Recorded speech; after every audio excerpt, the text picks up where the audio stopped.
Dan saya mau share juga mengenai background story ya, background story gitu. Saya rasa semua yang hadir di pagi hari ini background-nya project management ya, project management. Saya rasa banyak yang jadi project manager juga di sini gitu. Nah, kita ke definisi dulu deh ya, ke definisi dulu. Project itu apa? Kalau katanya PMBOK, definisi project itu adalah sesuatu yang temporary, ya, sesuatu yang punya start sama end gitu ya. Endeavor undertaken to create a unique product, service, or result.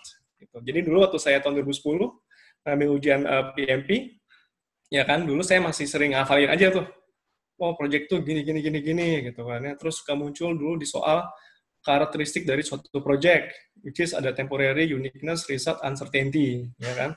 Temporary dari mana? Temporary kan start sama end yang di sini.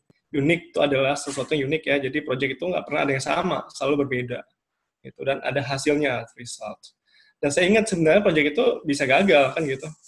Sehingga saya tambahkan lah ya karakteristik proyek itu ada uncertainty-nya. Nah, makanya ada hubungannya nih tema di pagi hari ini dengan project ya. Kita deal dengan uncertainty. Sehingga waktu dulu saya ngafalinnya, project itu adalah turu ya. Apa turu itu? Tidur. Jadi project itu tidur, temporary, uniqueness, result, dan uncertainty. Dari situlah ya saya mau membahas bagaimana mendrive uncertainty ini di tengah uncertainty dengan agility, dengan project management. Dan saya rasa juga istilah VUCA semua sudah familiar ya, kita di tengah-tengah VUCA ya. Intinya dunia yang tingkat perubahannya sangat tinggi, penuh dengan kejutan ya. Saya ingat waktu saya ngisi Prank 01 di bulan Januari, kita masih pada sering ngumpul, ya kan. Kemudian saya juga ada slide yang membahas kita baru masuk tahun 2020, sudah ada surprise-nya banyak waktu itu. Salah satunya yang hingga hari ini surprise-nya belum selesai, dia adalah COVID-19, gitu. Kemudian era VUCA ini juga dihantui dengan ketidakjelasan ya, membuat kita bingung ya. Asal muasalnya itu nggak jelas dan itu juga diperparah dengan banyaknya hal-hal yang ambigu, yang kita nggak tahu yang benar yang mana, yang salah yang mana, atau bahkan abu-abu ya, nggak jelas gitu. Kita di era VUCA ya, di era VUCA ini juga diperparah dengan pandemi COVID-19 gitu. Jadi teman-teman di sini saya rasa seperti saya juga kita dihantui dengan pandemik ini, dihantui pikiran negatif ya. Jadi 6 sesi ini tujuannya membuka pikiran kita, mentransformasikan energi negatif ke energi positif. Nah, oleh karena itu, karena semua orang, tadi Bu Fortuna cerita, ya, every day is holiday atau working day ya, gitu. Jadi kita sekarang berada di the new normal. Ya. COVID-19 sudah merubah bagaimana kita hidup, ya. Kita mungkin harus terbiasa physical distancing, walaupun nanti kembali ke normal, saya rasa tetap harus physical distancing. Bagaimana kita kerja, ya. Yang pasti sih sekarang kerja orang pada on time semua ya.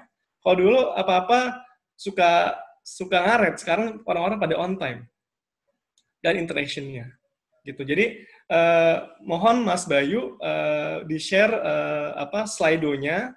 Nanti teman-teman akan lihat di monitor ada QR code, teman-teman mesti scan QR code-nya dan isi ya di situ. Kira-kira dari teman-teman apa 3 new normal yang disebabkan oleh COVID-19? Gitu, silakan. Mungkin bisa untuk mengisi poll-nya bisa buka browser ke slido.com, nanti mengisi nomor kodenya adalah 53402, atau bisa dibuka kamera, nanti di-scan aja barcode-nya, nanti ada link-nya langsung ke Slido dengan kode tersebut.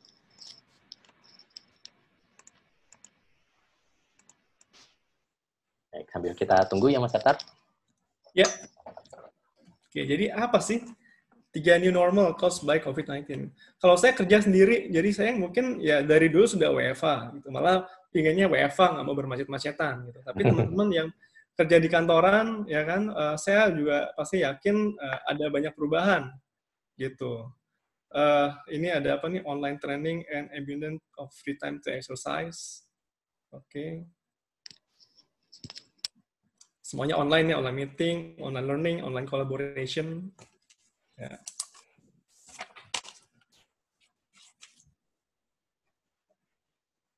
Oke, baru ada 2 respon nih. Ya. Mari yang lain yang mungkin sambil nulis sambil berpikir keras, apa sih new normalnya? Apa di new normalnya?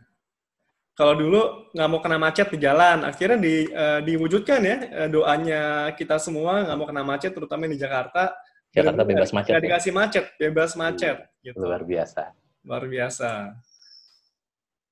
Akhirnya kita nggak pernah kena macet, tapi apakah ini yang kita inginkan? Ya, ada yang bilang be careful of what you wish kan ya, gitu. Always with family, no macet, gitu.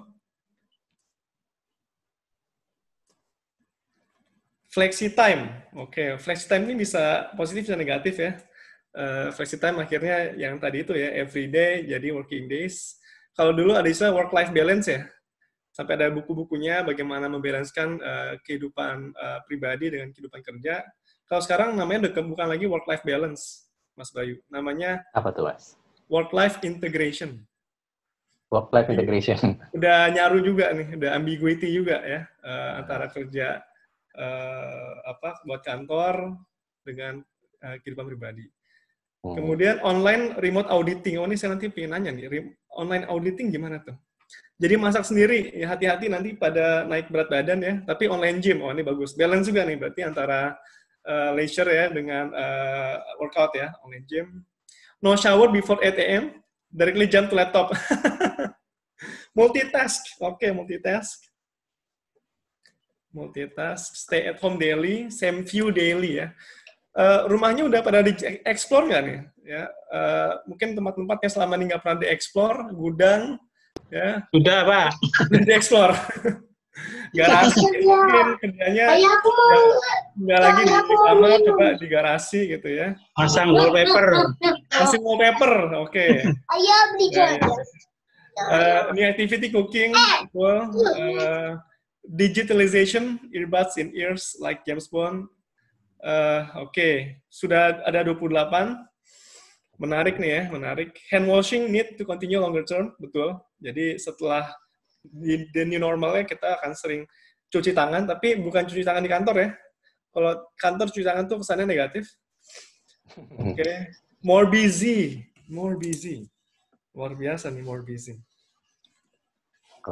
Dulu harapannya memang dengan adanya work from home, wah waktunya lebih fleksibel, lebih enak ya, lebih santai, waktunya jadi lebih banyak terasanya, tapi ternyata ya jadinya lebih sibuk ya. Oke.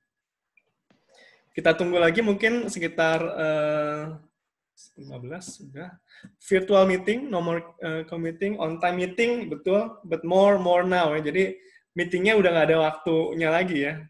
Mungkin ada yang jangan-jangan meetingnya pas sahur. Nih, jangan-jangan kayak gitu nih. Meetingnya pas sahur, nggak ada ya. Oke, Mas Bayu, saya rasa udah. Saya udah dapat gambaran ya, saya sudah catat juga. The new normals-nya dari para peserta ya. Dari para peserta. Terima kasih. Saya balik ke screen saya ya. Kita bahas nih new normalnya nih. Ya, kita bahas new normalnya. Terima kasih yang udah respon. Mungkin yang belum sempat mencatat bisa difikirkan juga kira-kira new normalnya masing-masing seperti apa.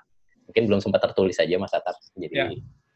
Terima kasih ya buat para peserta sudah ngasih curhatannya mengenai the new normal. Yang pasti semuanya online, nggak macet. Tapi yang tadi saya tertarik lebih sibuk dan jadi multitasking. Nanti kita akan explore ya new normalnya kita. Jadi minggu lalu saya ngisi di UI ya, IEEE. Moderatornya lucu juga tuh cerita. Jadi kita ini akhirnya awalnya dipaksa, ya 3 stages to the normal. Itu pertama dipaksa WFA, dipaksa kita di rumah aja, akhirnya terpaksa jadi terbiasa. Ya. Jadi yang namanya the new habit itu biasanya ternyata bukan framework-nya dari Charles Duhigg ya. Yang ada 3, yang ada Q, kemudian ada rutin sampai rewards gitu. Ternyata sebenarnya simple ya, dipaksa, terpaksa, dan terbiasa. Jadi inilah kita welcome di tahun 2020 kita berhadapan dengan the new normal gitu. Saya ada pertanyaan nih. Saya ada pertanyaan. Ini jawabannya cukup di chatnya aja, gitu. Cukup di chatnya aja, ya. Trivia. Siapa nih yang memimpin digital transformation di perusahaan teman-teman? Mungkin ada yang pernah lihat ini, ya. Ada yang pernah lihat pertanyaannya. Jadi siap-siap nih di chatnya aja tulis, ya. Ada 3 pilihan A, B, C. Nanti tulisnya A, B atau C, gitu aja ya. Siapa yang memimpin digital transformation of your company? Apakah itu seorang CEO? Ya, Mas Bayu udah ketawa-ketawa nih, udah tahu jangan-jangan jawabannya nih. Ya.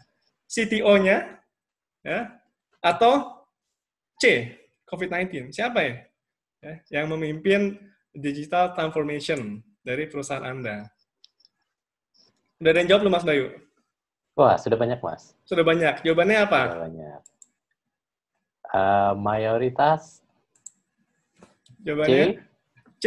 Ada yang A, Ada yang A. ada yang B juga. Yang B ada. Mayoritas yang mana, Mas Bayu? Mayoritas mungkin 90% C, Mas. 90% C, dan memang itu jawabannya. Ya, COVID-19 ya. Jadi karena kita terpaksa, jadi terbiasa. Dulu mungkin orang bilang, aduh nggak mungkin kita full WFH, nggak mungkin. Akhirnya kejadian. Dan yang menariknya, kalau teman-teman ada yang background change management, selalu bilang, wah perubahan kerja itu butuh waktu lama gitu loh. Ternyata kita within, I don't know, 2-3 months, semua sudah terbiasa. Karena terpaksa, ya, setelah dipaksa menjadi kerja secara remote gitu. Jadi everything is possible, gitu. Everything is possible. Nah, gimana dari sudut pandang agile? Ya, agile katanya kan harus adaptif, ya, harus lincah dan gesit. Ya. Agile tuh able to move quickly and easily. Nah, kita, ya, kalau gitu dengan the new normal, kita juga harus gesit, menyesuaikan terhadap perubahan. Nanti saya mau gali nih, perubahan apa aja, caranya bagaimana dengan apa yang Agile bilang, ya, untuk menyesuaikan dengan the new normal. Gitu. Ya. Dan seperti biasa, saya kalau sharing session untuk Agile itu selalu membawa slide manifesto for Agile software development ya. Karena this is where we come from ya. Yang pertama, individuals and interactions over processes and tools. Jadi, individuals and interaction itu lebih penting dibanding proses and tools. Bukan berarti proses dan tools kita lupakan, enggak, tapi diutamakan individuals and interactions. Kedua adalah working software, over comprehensive documentation. Jadi, hasil kerjanya itu lebih diutamakan dibanding dokumentasi yang comprehensive. Bukan berarti no documentation. Documentation tetap ada. Ya, tapi kalau agile mindset, ya hasilnya yang lebih utama. Yang ketiga, customer collaboration over contract negotiation, lebih diutamakan berkolaborasi. Kontrak tetap ada, tapi apapun itu yang ada di kontrak, kita mengutamakan bagaimana antara kedua belah pihak, tim dalam bekerja itu berkolaborasi, walaupun orang-orang dalam tim mungkin memiliki kepentingan berbeda-beda. Gitu. Yang terakhir adalah responding to change over following a plan. Ya. Nah, poin keempat inilah yang mau saya highlight, karena kita harus bisa merespon terhadap the new normal, daripada kita following a plan.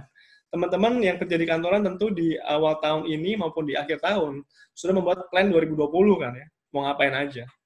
Sekarang pertanyaannya adalah, kita mau tetap stick dengan apa yang sudah kita plankan selama tahun 2020, atau kita mau mengikuti perubahan. Ya. Most likely kita dipaksa, melupakan rencana 1 tahun, ya, yang kita sudah susun dan kita paparkan juga ke manajemen kantor kita. Kita harus completely berubah, ya, responding to change. Nah, poin keempat ini sangat penting sekali. Tapi ternyata nggak poin keempat saja, ya. Poin pertama ini juga menurut saya nggak kalah pentingnya, yaitu bagaimana kita berinteraksi dengan cara kerja yang seperti ini. Gitu. Kenapa? Karena di Agile Principle, ya, nomor 7, katanya the most efficient and effective method of conveying information to and within a development team, ya, atau dalam suatu tim, dalam suatu departemen, paling efisien dan efektif itu adalah face-to-face conversation. Gitu. Lebih diutamakan face-to-face. Waktu itu saya pernah nanya ke Pak Amin nih, by the way, buat para peserta yang ada di webinar ini, kita ada Pak Amin. Pak Amin ini seorang guru Agile saya ya. Jadi kalau saya salah-salah, saya nanti tinggal disentil Pak Amin. Ya, Pak Amin ada di sini. Beliau salah satu pengisi mini course juga. Kebetulan hari ini giliran saya. Minggu lalu Pak Amin, nanti Pak Amin juga kayaknya ngisi juga. Jadi kalau salah-salah saya tinggal dicolek sama Pak Amin, gitu ya. Nah, saya pernah nanya ke Pak Amin, gimana nih, apakah prinsipal Agile Manifesto perlu diganti nih? Karena udah nggak bisa face-to-face conversation. Beliau mengatakan, itu kan the most efficient and effective. Ya. Tentu kalau dengan keterbatasan seperti ini, kita harus tetap adaptif. Gitu. Ya, bagaimana? Kalau gitu, ya face-to-face-nya nggak secara physically, tapi ya secara virtually. Gitu. Jadi tetap ada, tentu ada kekurangannya. Nanti yang kita akan ekspor, kekurangannya seperti apa, dan bagaimana kita menyesuaikannya. Gitu. Oke, kemudian 8 sampai 14 nggak akan saya bahas secara detail ya, tapi ini intinya adalah sebenarnya ada 12 principles, mungkin kepencet ya sehingga munculnya 14. Tapi intinya ada 12 principles behind Agile Manifesto. Yang kita akan explore adalah dari sisi bagaimana interaksi di antara tim selama WFH ini. Gitu. Oke, lanjut. Nah, planning in Agile. Ya, planning in Agile. Tadi saya sudah bahas juga bahwa dengan WFH ini atau dengan COVID ini kita sudah nggak bisa lagi mengikuti plan 2020 mau ngapain aja. Jadi kita harus responding to change over following a plan gitu. Dan kita akan lihat kalau gitu Agile suggest-nya bagaimana untuk membuat suatu perencanaan. Ya, kita lihat. Saya mau nanya nih, can we really predict the future? Gitu. Ya. Silakan tulis di chat box-nya aja, yes or no aja sih pada dasarnya, simple. Ya, can we really predict the future? Ya, apakah kita bisa memprediksi masa depan? Gitu. Ya, silakan ditulis yes atau tidak, yes or no. Oke, udah ada yang jawab Mas Bayu? Atau sudah Mas, sudah banyak. Sudah banyak ya. Oke, kebanyakan jawabannya apa Mas Bayu? Jawab no. Kemudian ada yang jawab yes? Ada yang jawab yes, ada. Okay. Ada yang jawab prediksi mungkin. Prediksi ya. In between. Tuh, ada istilah human is bad planner ya. Bukan berarti kita nggak bisa memprediksi future, kita bisa tapi dengan banyak limitasi. In fact, kalau kita ngomongin di tengah-tengah COVID-19 ini, rasanya nggak ada yang berani juga menjawab kapan outbreak ini selesai. Nggak ada yang berani, ya kan. Jadi kita di posisi kita sangat lemah saat ini memprediksi future karena banyak ketidakpastian. Ya, kita VUCA dan kita di tengah-tengah pandemi. Jadi sulit sekali untuk memprediksi. Ada yang bilang Juli sudah selesai, kita bisa kerja normal lagi. Ada yang bilang akhir tahun. Ada yang bilang sampai tahun 2022. Banyak yang membuat prediksi gitu. Tapi kalau saya nanya mana yang bisa kita pegang, kayaknya pada takut ya untuk megang mana gitu. Kapan ini bisa berakhir gitu. Jadi instead kita berlama-lama memplankan, ya kita lebih baik menyesuaikan, gitu, ya kan? Karena waktu kita terbuang untuk memplankan saja, lebih baik kita menyesuaikan aja, gitu. Jadi itulah suatu agile mindset, kita nggak usah berlama-lama di plan-nya, tapi ya udah kita menyesuaikan aja. Karena intinya adalah ya kita harus langsung kerja. Coba think about it, ya think about it. Ini saya mau nanya aja nih ya, silakan tulis di chat juga.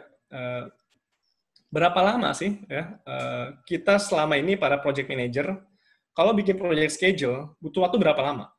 Mungkin ada yang bilang ya tergantung schedule-nya Pak. Kalau project yang gede pasti lebih lama. Tapi nggak apa-apa ya. Anggap aja project yang tipikalnya kita berapa lama kita bikin project schedule-nya? Bisa setengah jam, bisa 1 hari, bisa 2 hari, bisa berminggu-minggu. Saya ingin tahu dari teman-teman berapa lama tipikal waktu yang spend oleh teman-teman untuk membuat project schedule. Ya, ini silakan taruh di chat-nya. Di chat. Oke. Silakan buat rekan-rekan yang ingin menjawab. Oke, ada beberapa yang tergantung size project-nya, tapi mungkin dikira-kira aja. Kira-kira aja. Biasanya berapa lama durasinya? Ya. Ada yang bisa, jadi kalau project schedule mungkin asosiasinya bikin Gantt chart ya buat para teman-teman, jadi biar kebayang Gantt chart yang saya maksud di sini. Dan tadi MS Project tentang di mana, gitu. Berapa lama dibutuhkan waktu? Ada yang bilang sampai seminggu karena butuh banyak approval. Oh ya udah apa tulisnya seminggu. Kita ngomongin schedule-nya yang memang schedule yang sudah disahkan gitu. Oke. Kalau proyek pribadi mungkin cepat ya, tapi kalau proyek kantor dengan kontrak klien ya mungkin lama ya, mungkin ditulis aja. Saya intinya nggak mesti presisi atau akurat, tapi kira-kira aja biar kita ada baseline.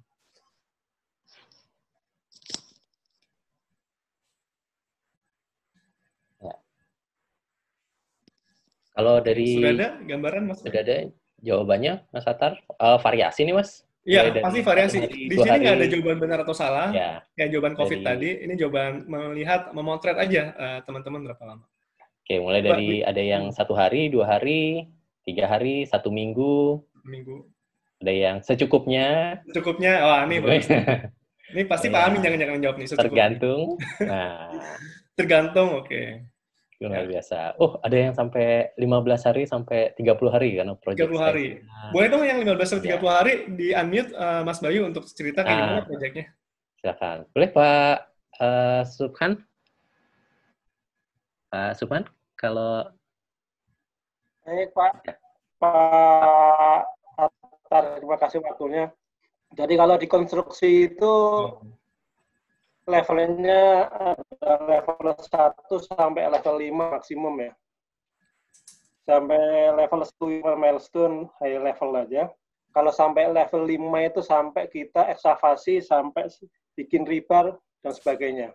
Nah, di sini kita butuh detail ya, detail konstruksinya itu yang harus menggabungkan semua stakeholder dari engineering, procurement, construction, sampai yang level sangat detail. Artinya apa? Bahwa schedule itu harus bisa dipakai. Ya kan? Karena aktivitasnya bisa 1.000 sampai 10.000, 15.000, itu yang sangat-sangat kompleks gitu. Kalau hanya 30 aktivitas, sehari 2 hari selesai. Nah, di konstruksi ini dia bisa sampai 6.000, 10.000, dan sebagainya. Ini yang butuh waktu yang lama gitu loh. Karena kalau nggak presisi ya buat apa? Buat schedule, karena nggak dipakai. Itu pengalamannya konstruksi. Oke. Ya. Sudah, Pak?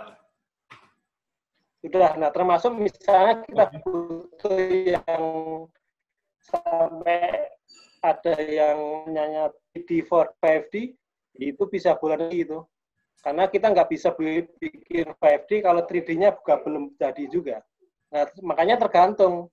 Kita mau bikin schedule mau seperti apa, mau sehari bisa, 2 hari bisa, sampai tergantung level kompleksitasnya project. Itu Pak Atar. Ya, terima kasih Pak. Oke, ini ya terima kasih. Saya lanjutkan ya. Jadi kalau tadi Bapak dari konstruksi ya wajar sekali proyeknya seperti itu. Saya pernah juga ngajar di perusahaan construction ya. Itu WBS-nya ya, atau mungkin barisnya di MS Project itu, kalau saya dari IT, 100 itu udah banyak sekali. Banyak banget nih 100. Kalau mereka IT ribuan. Jadi saya beruntung sekali, saya orang IT gitu, jadi nggak ngurusin proyek sekali yang panjang sekali ya. Itu sampai kalau di print ya, pasti di print, taruh di tempat kerjanya pasti kan. Di print tuh di A0 printnya, dan nggak cuma 1 lembar, bisa berlembar-lembar itu. Dan itu udah kecil-kecil lah, bacanya udah sangat-sangat sulit. Gitu. Dan ini memang penting karena untuk di construction ya kita nggak bisa setengah-setengah bikin schedule-nya gitu. WBS-nya pun juga at least 5 level WBS-nya gitu. Bahkan ada yang sampai 7 sampai 8 level. Itu normal, dan itulah construction ya gitu. Dan saya waktu itu pernah juga megang project migrasi di RC ya, jadi migrasi data center. Dari site yang ada di Serpong, di German Center, kita pindahkan ke daerahnya di Cikarang. Gitu. Tentu saya juga mesti plankan semua dengan detail, udah level menit, gitu. Karena mesti presisi. Kenapa? Karena kita ada constraint, ada batasan, downtime-nya harus di bawah 4 jam. Karena bisnisnya mereka mesti jalan. Nanti Mbak Alin nih ngisi bisnis continuity mungkin ya. Intinya 4 jam, dan kita mesti dalam 4 jam ini ya nggak bener 4 jam, harus mungkin 3 jam setengah, kita harus ada buffer. Dan antara BSD dengan Cikarang itu kan tolnya super macet ya. Dulu waktu pembangunan Japek ya, jalan tol yang elevated Jakarta Cikampek, itu super macet, sehingga kita akhirnya nyewa 4Rider dari tolnya, dan itu sangat cepat sekali. Nah, lupanya saya ketika bikin schedule, ketika nyampe di sana, orang-orang tidur jadinya. Turu jadinya tuh ya, uncertainty lagi tuh, turu. Saya berasumsi nyampe sana udah bisa langsung kerja. Mereka ternyata udah kecapean dulu pas di Jeremy Center, mereka dismantling dan juga mesti loading ke ke mobil-mobil movernya gitu. Jadi definitely project seperti itu memang harus didetailkan schedule-nya. Tapi pertanyaan saya adalah ya, oke lah tadi Bapak 15 hari, ada juga 2 hari dan lain sebagainya. Regardless berapa hari ini ya kita bikin project schedule, saya mau menanyakan. Dari project schedule yang telah kita bikin, seberapa akurat tingkat keakuratan dengan actual work? Gitu. Apakah ada di dunia ini project schedule mau dibikin sehari, 2 hari, 15 hari yang ketika project berlangsung akan benar actual, persis? Ada nggak? Coba yes or no di chat, silakan. Ada nggak kira-kira? Kita bikin sebulan schedule.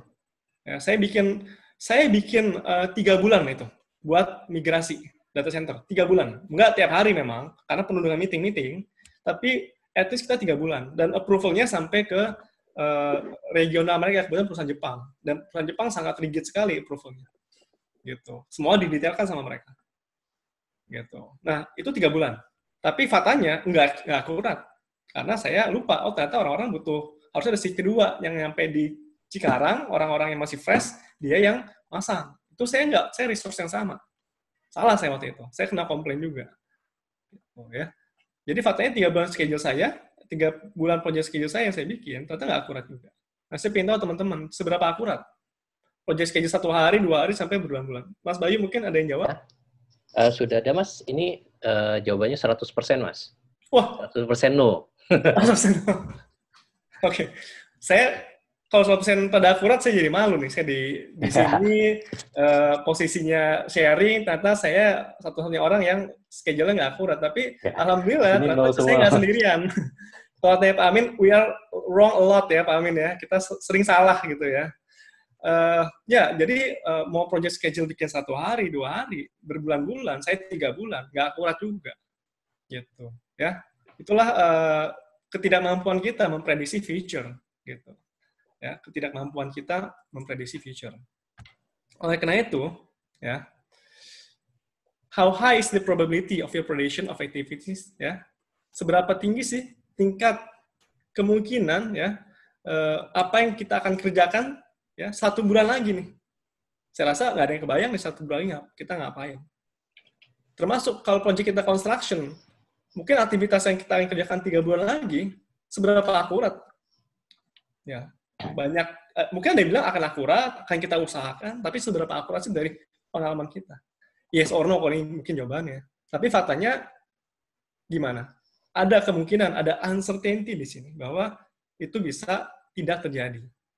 Jadi oleh karena itu kita harus sedikit membumi nih ya bahwa kita we are a bad planner gitu. Kita we have spent so many times ya berhari-hari ya atau so little time ya hanya setengah hari untuk bikin project schedule. Faktanya berapa lama pun yang kita bikin project schedule, ternyata tingkat keakuratannya tidak terlalu tinggi.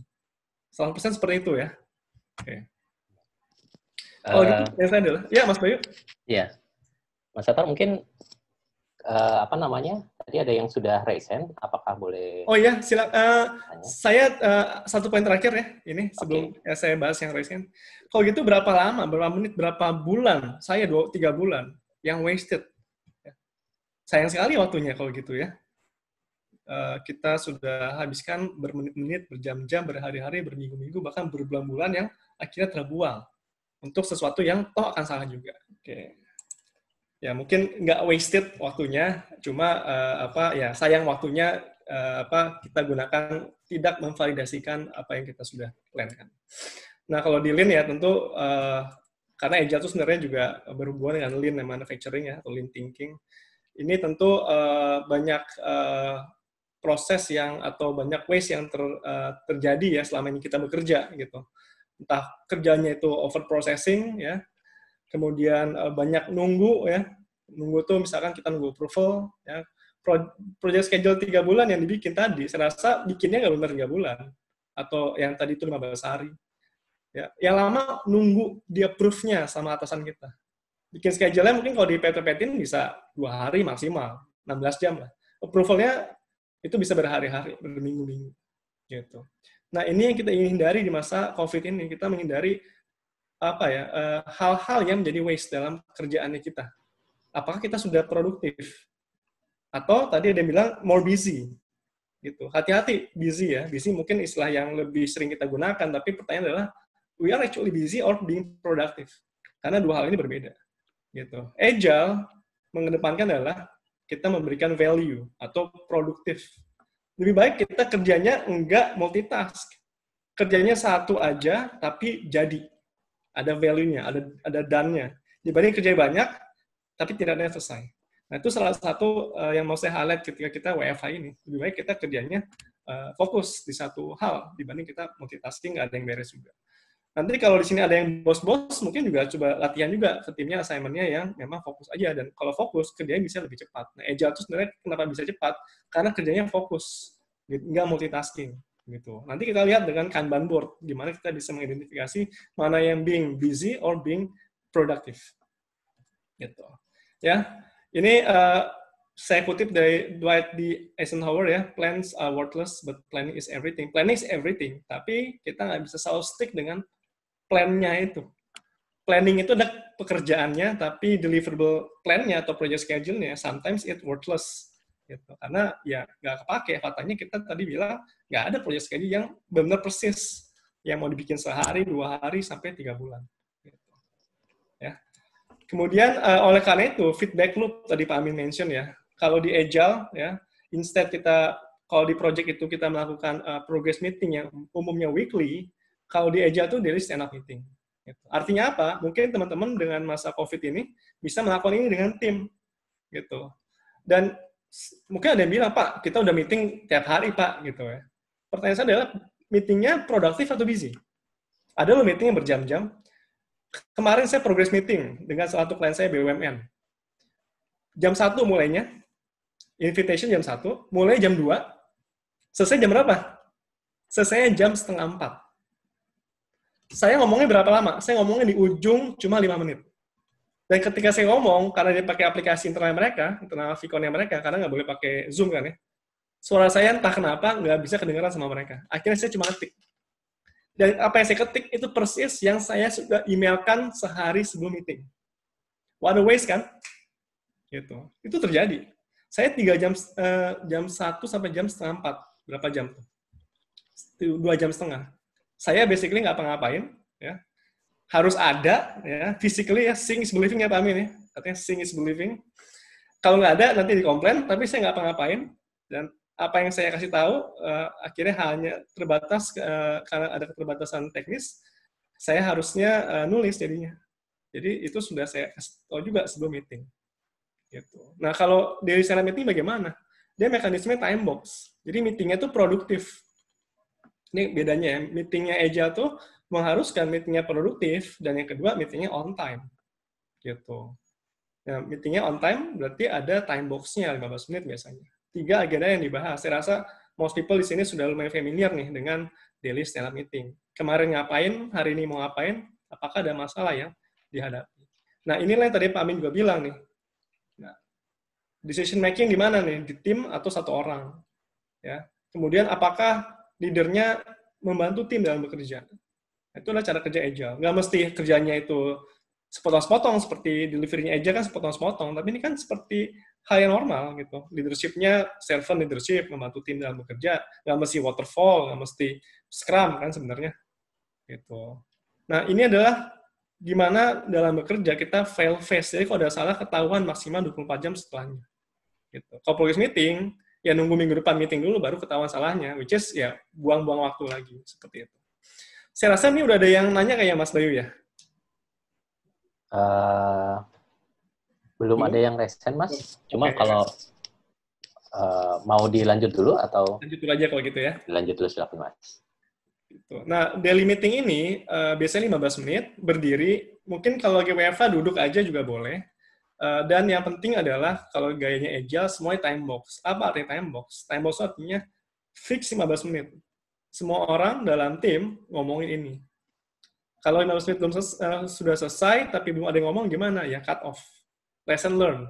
Oke, besok ternyata ngomongnya harus to the point aja, jangan terlalu ngelebar kemana-mana. Gitu. Kalau timnya kebanyakan bagaimana? Ya mungkin bikin 2 sesi daily stand-up meeting-nya. Intinya adalah meeting yang produktif, yang ada hasilnya, yang bisa segera di-follow up. Gitu. Nggak hanya sekedar laporan-laporan dalam bentuk dokumen. Gitu. Jangan lupa, individuals and interaction, interaksi antara orang-orang dalam tim itu lebih penting daripada dokumen-dokumen. Gitu. Interaksinya dari mana? Kita memang terbatas seperti ini, tapi interaksi bisa dilakukan tiap hari, jam 8, jam 9, ya, selama 15 menit maksimal. Gitu. Oke. Nah, oleh karena itu, karena Agile juga berhubungan dengan Lean, ya, di Lean itu ada namanya just in time, ya, just in time dari inventory manajemennya, tapi bisa dipakai juga just in time planning, gitu. Kalau conventional way of planning, plan the work, then work the plan, gitu. Bikinnya adalah bulk, ya, bikinnya bulk. Bulk itu artinya big design semuanya, semua dibikin secara big bang di depan at the beginning of the project. Dan setelah itu kita work the plan, gitu. Nah, kalau Agile menggunakan progressive elaboration, planning upfront and throughout the entire project. Jadi ada yang bilang Agile itu nggak ada planning, planningnya ada just in time. Ya. Setelah itu planningnya dilakukan tiap hari selama sprint, gitu, selama suatu timeline. Jadi evenly distributed karena Agile itu dipakai untuk project yang tingkat perubahan tinggi. Ya, siapa kita memplankan semua di depan? Emang kita peramal. Makanya plan-nya tiap hari aja. Gitu. Plan-nya di awal ada, tapi secukupnya kita nggak buang-buang waktu di situ. Setelah itu kita plankan secara tiap hari, secara iteratif. Gitu. Ya, ini adalah just in time planning. Kalau di inventory management juga bersama ya, jadi just in time aja. Jadi nggak usah berlama-lama barang-barang atau inventory di gudang, ya, sesuai yang dibutuhkan aja. Gitu. Jadi artinya kalau kita mau plankan, ya plankanlah sesuai yang dibutuhkan. Kita mau plan sampai Desember juga susah nih, ya. Saat ini karena COVID, apa jaminannya? Nggak ada perubahan atau PSBB diperpanjang atau tiba-tiba ada yang nemukan vaksinnya nih, akhirnya satu dunia divaksin, kita udah back to normal within 1 week, mungkin aja nggak ada yang bisa bilang for sure saat ini. Gitu. Jadi plan-nya adalah just in time planning. Planningnya secukupnya, good enough. Setelah itu secara daily, ya kita iterasikan, gitu planning. Ya, nah, just in time ini menggunakan fundamental agile prinsip ya, namanya inspect and adapt.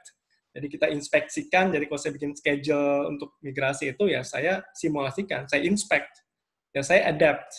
Maka masih ada yang perlu diperbaiki. Dan ini dilakukan secara tiap hari on daily basis ketika stand up meeting. Jadi meeting yang produktif, bukan meeting yang banyak tapi tidak ada outcome-nya atau outcome-nya nggak maksimal. Gitu ya, inspect and adapt. Nah, time boxing yang tadi saya bilang short fixed duration, kemudian plan-nya the work plan for time box is not complete ya. Kita berhenti, ya, kita lesson learn lagi kenapa nggak bisa selesai dalam waktu 15 menit. Ya, jadi kita dalam bekerja banyak dipengaruhi dengan bagaimana kita learning, belajar kerja secara WFH, secara remote. Nah, biasanya ada Kanban board ya. Mungkin kalau teman-teman yang sudah menggunakan Kanban board sudah sangat familiar ya. Tapi saya mau sharing aja nih, gitu ya. Saya mau sharing aja. Saya akan memperagakan Kanban ini pakai PowerPoint ya, gitu. Di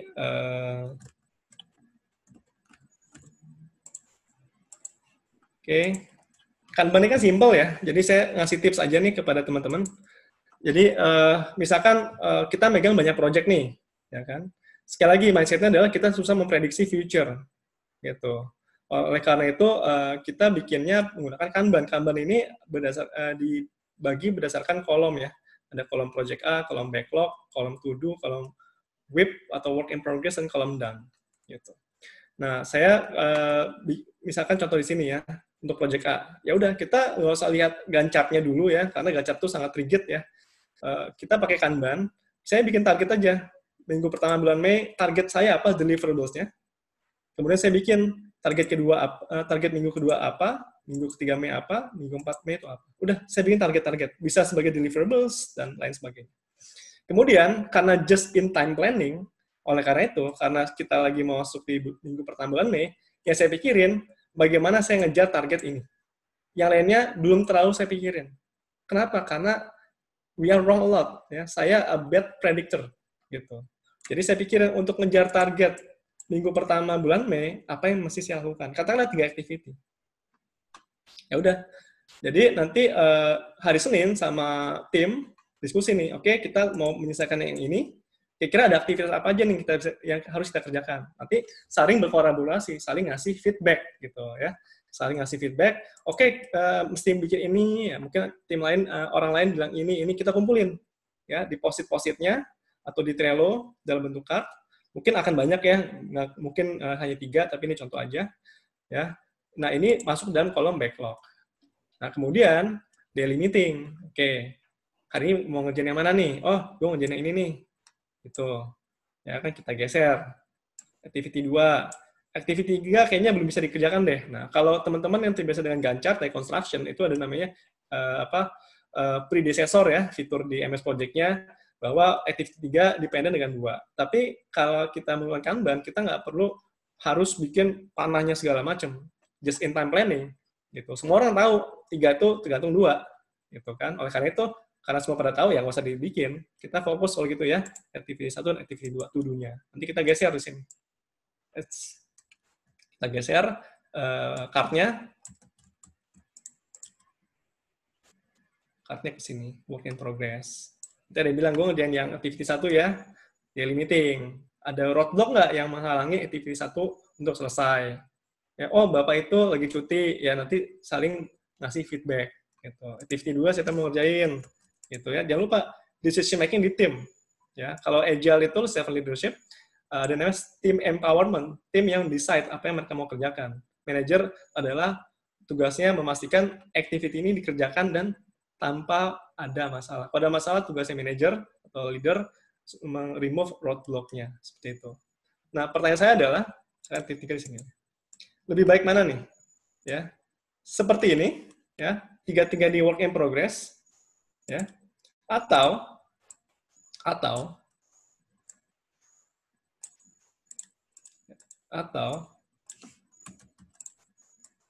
seperti ini. Oke, saya ulangi ya.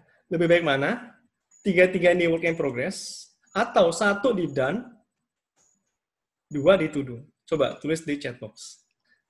Yang mana? A itu adalah 3 di work in progress, atau B itu 1 ada di done, 2 lainnya ada di to do. Oke. Udah ada yang menjawab, Mas Bayu? Oke. Sudah? Ya. Oke. Ini hampir semua sampai saat ini jawabnya di B.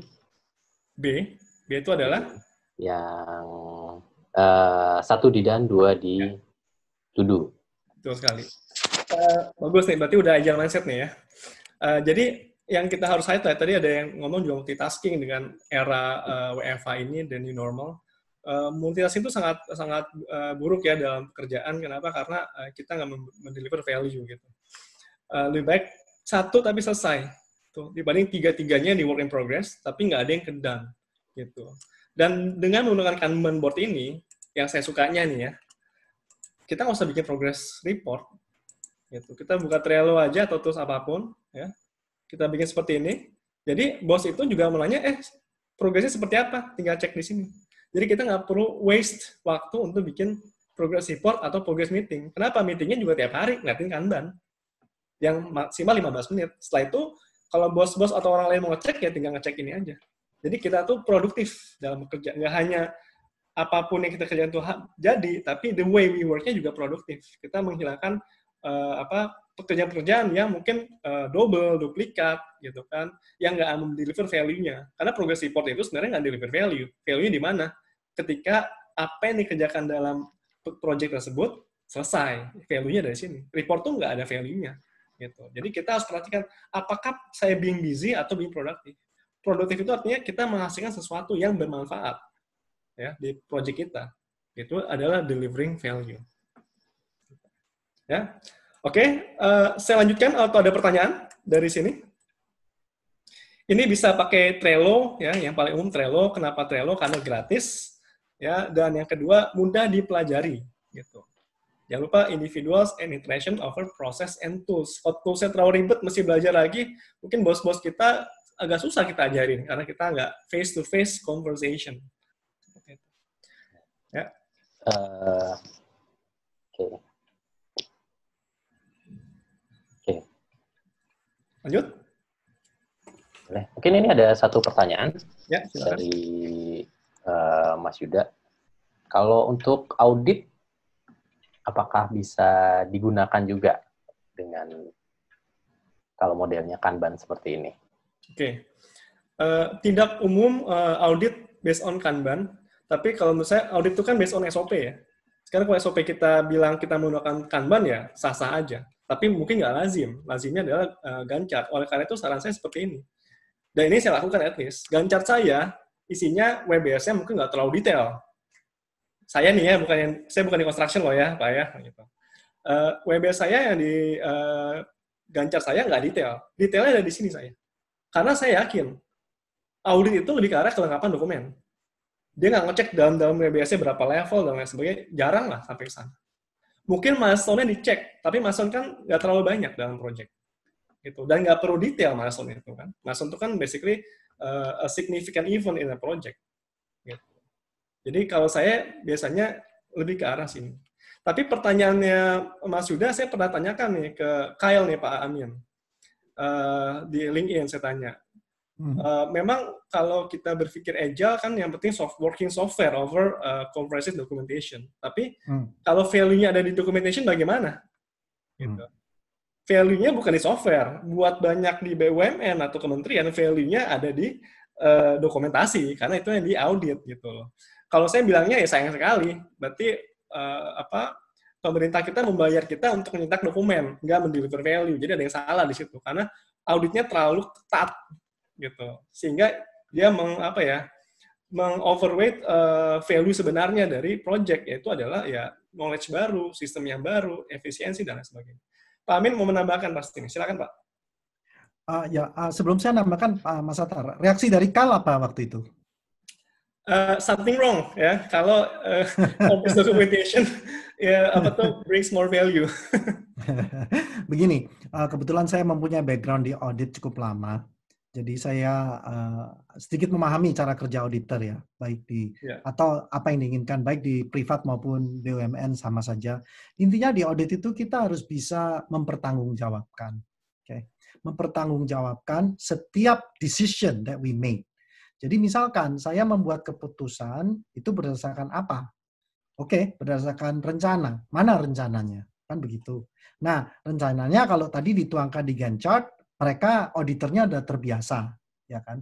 Nah, kalau Gantt chart ini ternyata sudah berubah menjadi Kanban board, ini secara kolektif, secara organisasi, kita harus sepakat bahwa Kanban board ini menyediakan dokumen yang cukup. Karena menurut saya, yang dicari di audit itu adalah keputusan.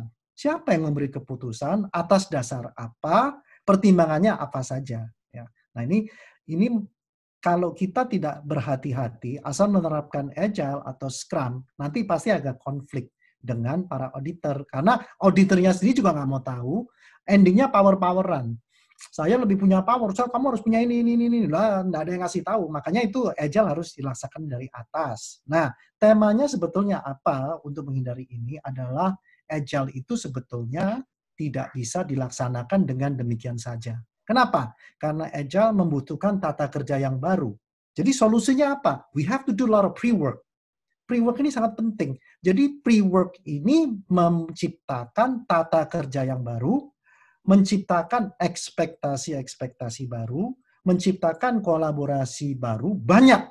Cuman perusahaan-perusahaan apapun karena mereka tidak menguasai penerapan Agile yang benar, mereka langsung terjun seperti di buku saya yang saya kupas. We have to do a process of incubation. Tidak ada inkubasinya langsung menetas, ya pasti mati, ya kan? Ayamnya belum apa-apa udah mati dulu, death on the spot. Nah, ini yang harus kita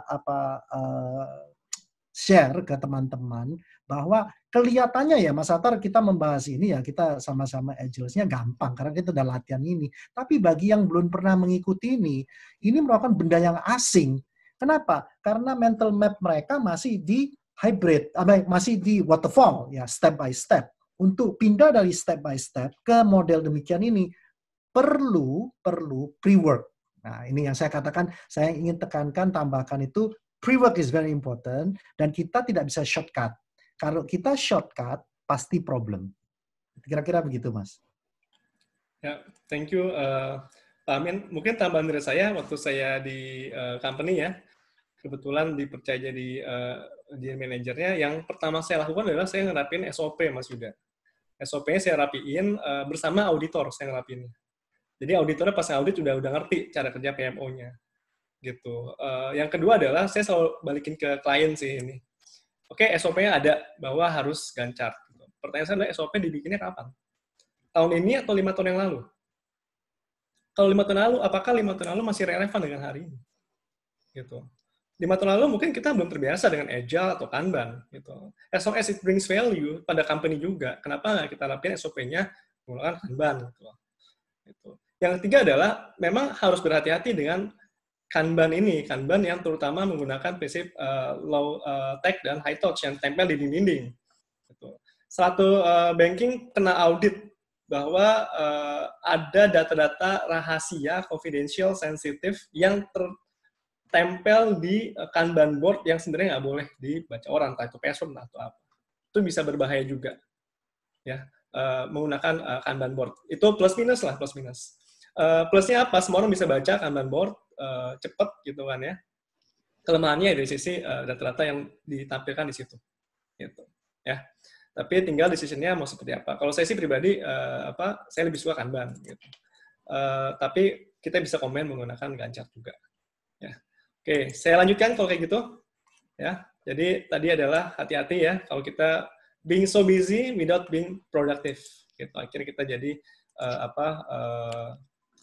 capaian dalam bekerja. Nah, ini poin terakhir yang saya mau bahas adalah komunikasi. Jadi kalau tadi itu membahas planningnya Agile itu just in time planning, ya, karena kita nggak bisa plankan sekarang di saat uncertainty ini secara big bang, kita nggak bisa memprediksi sebulan lagi apa yang terjadi. Itu selain kita pasti sudah nggak puasa lagi ya sebulan lagi, tapi bagaimana kerja kita nggak tahu. Ya, PSBB bisa berubah at any time. Hal kedua yang mau saya bring up adalah komunikasi. Komunikasi ini definitely berpengaruh. Kenapa? Karena the most efficient and effective method of conveying information is face-to-face conversation. Nah, ini kita ada limitasi nih, ya, di tengah-tengah uncertain times ini. Oleh karena itu, ini saya mau bahas, ya, teman-teman, pakai Slido lagi, Mas Bayu, minta dibantu, ya. Pakai Slido yang ini. List down 3 biggest communication challenges you face during WFH. And what do you think the solution? Tadi Pak Amin sudah mention ya, decision making ada di tim ya. Kalau kita ngomongin timnya Agile, decision making di tim. Feedback. Gitu. Apa kalau gitu hubungannya? Sebenarnya saya nggak terlalu mau membahas masalahnya kita apa dan solusinya apa. Tapi yang saya mau tekankan adalah, kalau kerja secara Agile, ya, yang paling tahu jawaban bukan yang tidak mengerjakan. Yang paling tahu jawaban adalah kita yang doers-nya. Gitu. Kita menghadapi masalah di WFH karena keterbatasan. Tapi sebenarnya yang tahu jawabannya kita sendiri. Jadi decision making, ya, is not by people yang not doing the work, tapi by us yang doing the work. Gitu. Team empowerment. Decision making lies within the team. Gitu. Dan teman-teman udah punya jawaban semua kok nih menghadapi masalah-masalah ini. Mostly ya, mungkin ada yang enggak juga, tapi kalau 10 jam beda waktu ya susah juga ya. Gitu. Tapi saya rasa most people di sini tahu masalahnya apa dan more importantly tahu solusinya. Tim Agile ketika bekerja di project seperti itu saling ngasih feedback masalahnya apa dan solusinya mereka sendiri yang mencari. Gitu. Manajer nggak apa-apain dong. Manajer meng-coach mereka, meng-guide mereka, tapi biar keputusan di mereka. Nah ini tadi Pak Amin bilang, sekarang di organisasi kita decision making di mana? Di tim atau di satu orang? Kalau satu orang itu belum. Dan mengubah atau melepaskan wewenang seorang manajer atau leader kepada tim, itu berat sekali. Jadi kalau memang transformasi nggak jalan, mungkin salah satunya seperti itu. Gitu. Itu nggak mudah, butuh coach juga yang ngasih tahu, Bu nggak boleh ngapa-ngapain loh. Ya, yang ngasih putusan mereka. Kalau mereka salah bagaimana? That's the way of them learning. Ya, karena Agile itu sebenarnya nggak mengenal fail, mengenal learning sebenarnya. Learning itu dari feedback dan lain sebagainya.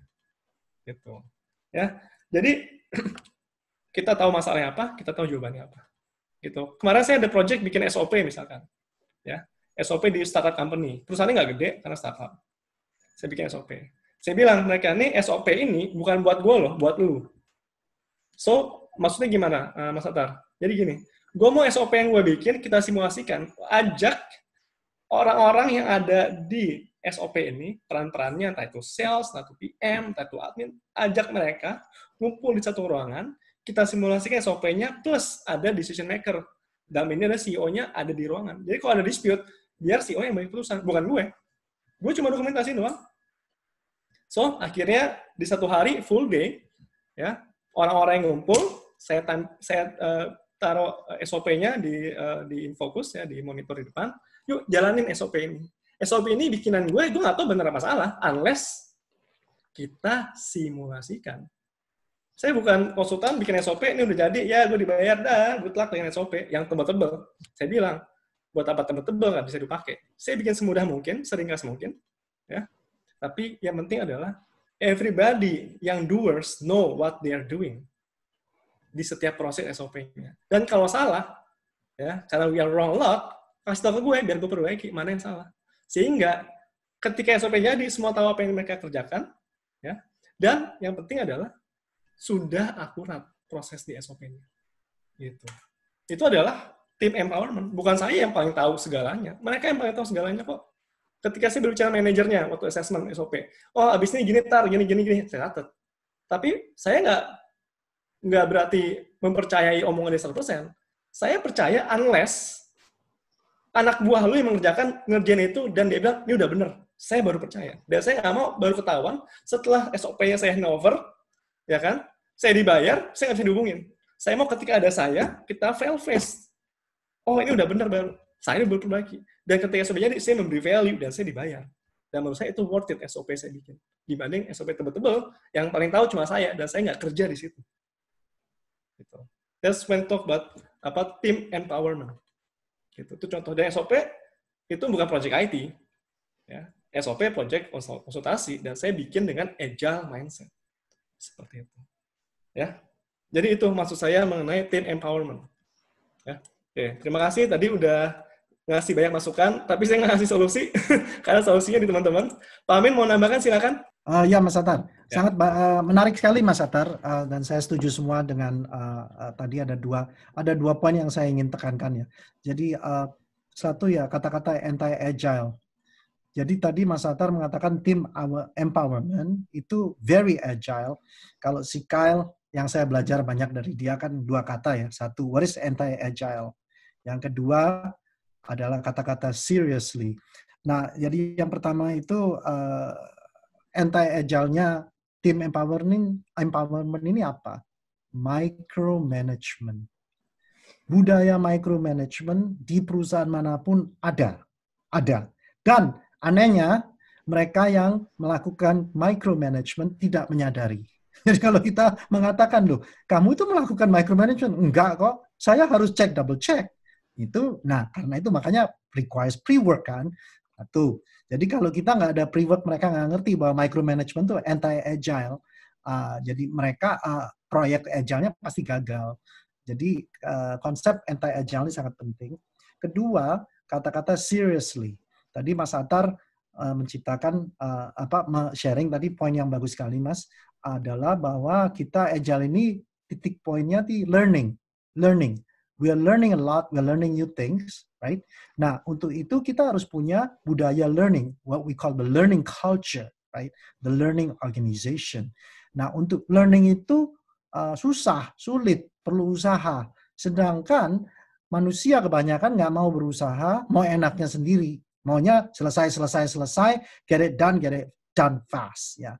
Nah, makanya menciptakan learning culture itu butuh pre-work. Saya kembalikan lagi ke pre-work. Nah, orang disuruh pre-work nggak mau. Jadi susah. Apa yang kita ngomongkan team empowerment nggak bakal bisa jalan kalau tidak ada pre-work. Sebetulnya menurut saya, bila kita menerapkan agile, tim perusahaan ataupun organisasi itu harus di pre-qualify dulu Doing agile to me is a privilege. Katanya, ya kalau Kyle selalu mengatakan doing agile seriously.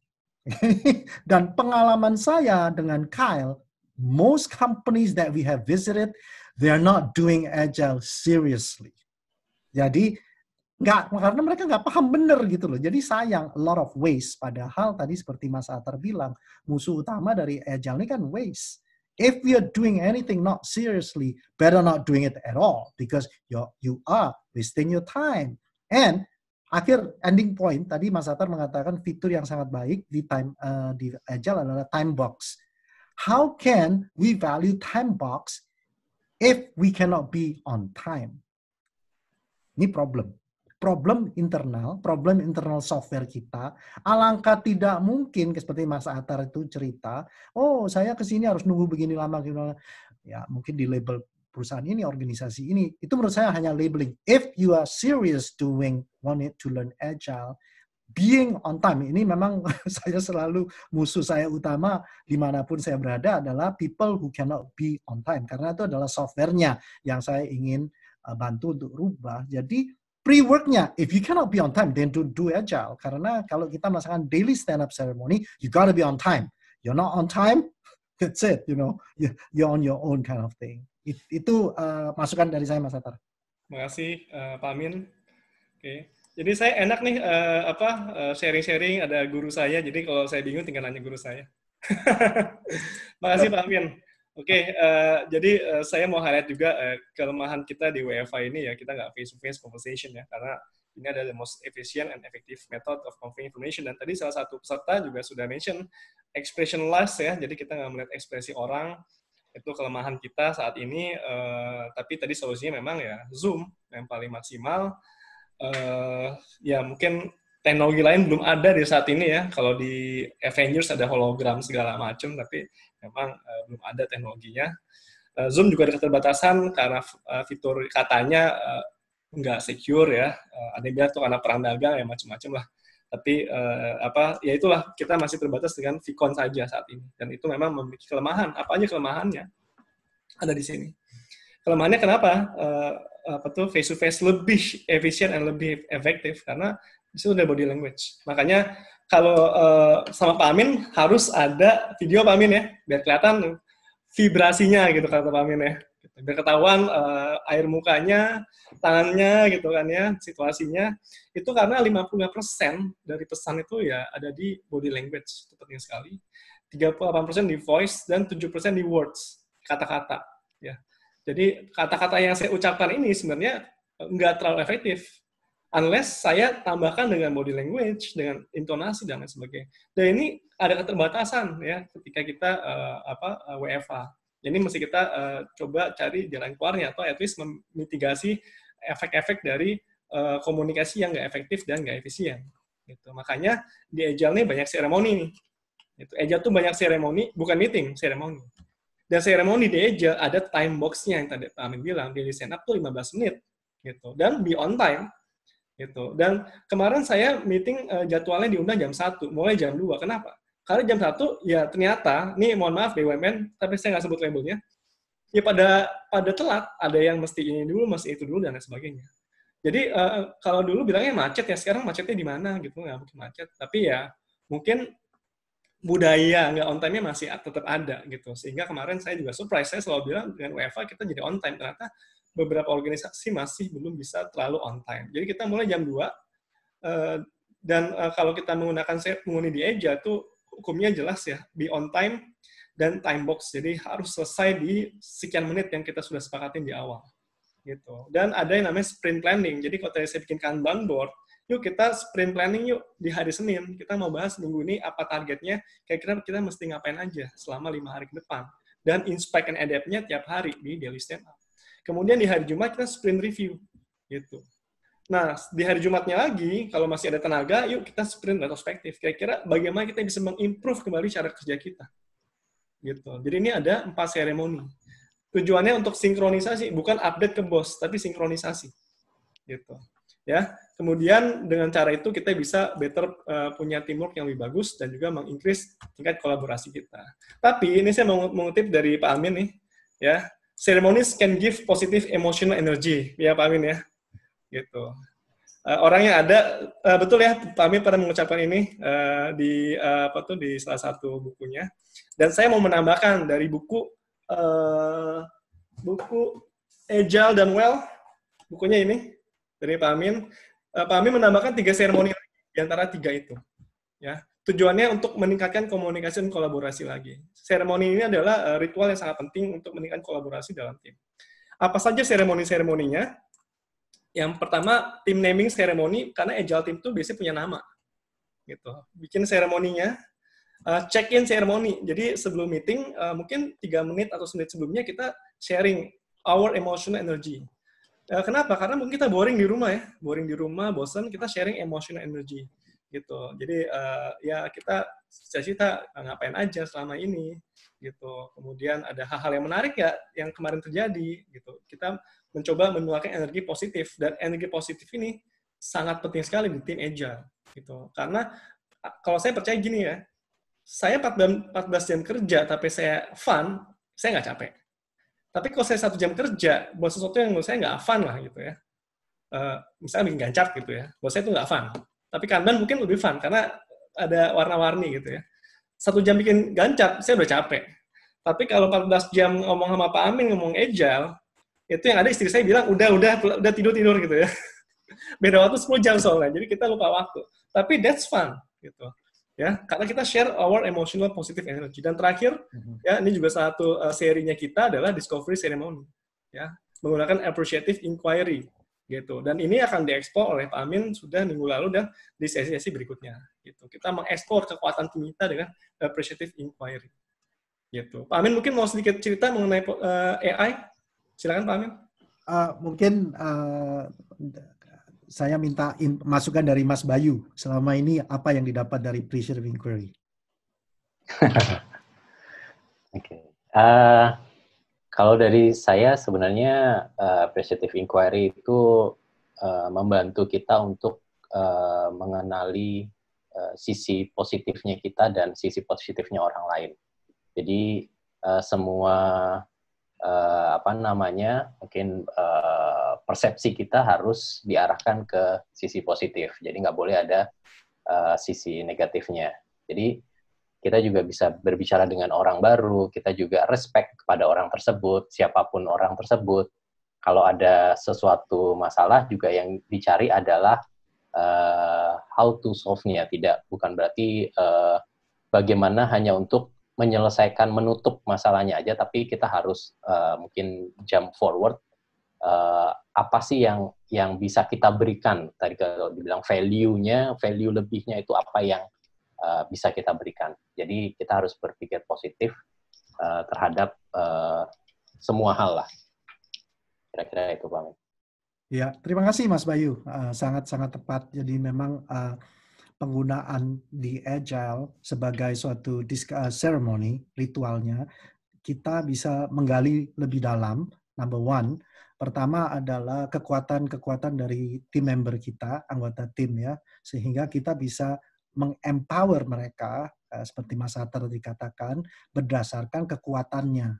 Kita tidak memperhatikan kelemahannya, yang kita perhatikan adalah kekuatannya. Salah satu prinsip dari appreciative inquiry is what we focus on will expand.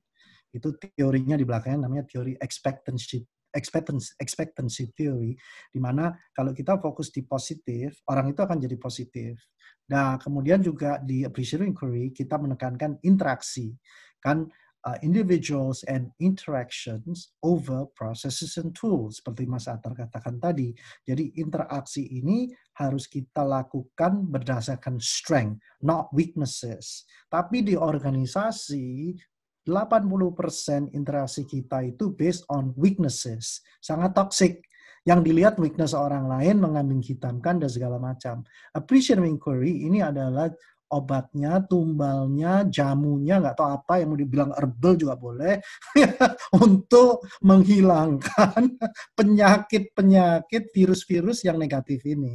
Ini adalah appreciative inquiry, membutuhkan waktu, cukup lama. Sebetulnya perlu pre-work, namun kita hanya punya 2 sesi perkenalan saja.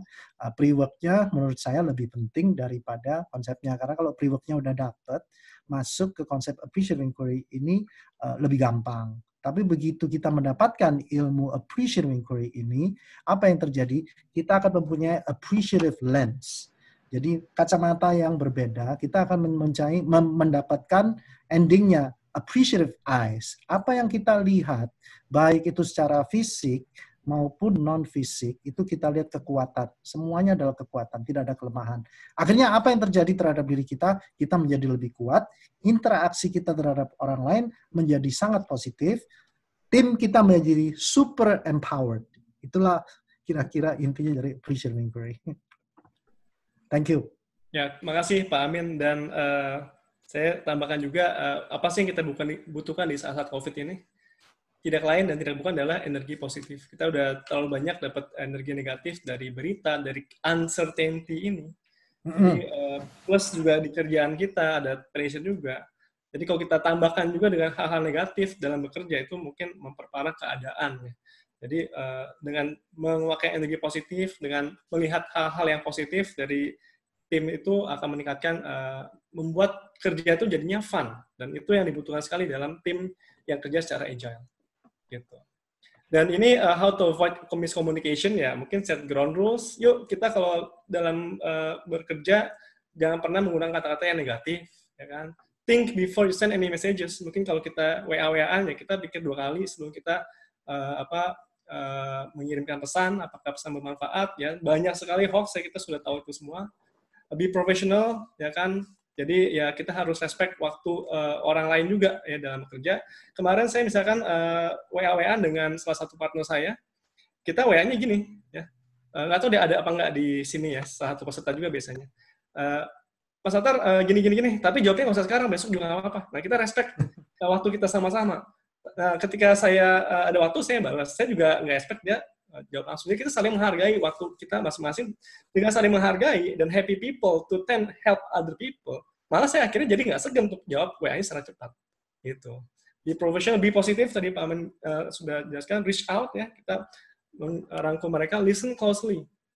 Listen to understand, not to respond. Gitu. Itu how to avoid miscommunication. Teman-teman mungkin sudah punya juga tips-tips seperti itu, nggak apa-apa, itu versinya saya. Dan ini adalah slide terakhir saya. Ya, slide terakhir saya, mungkin ini pakai di chat box aja, Mas Bayu, untuk membersihkan waktu. How do you feel? Ya, how do you feel? If your boss sends you this message, ya, mana yang paling enak sih untuk dibaca? Ya.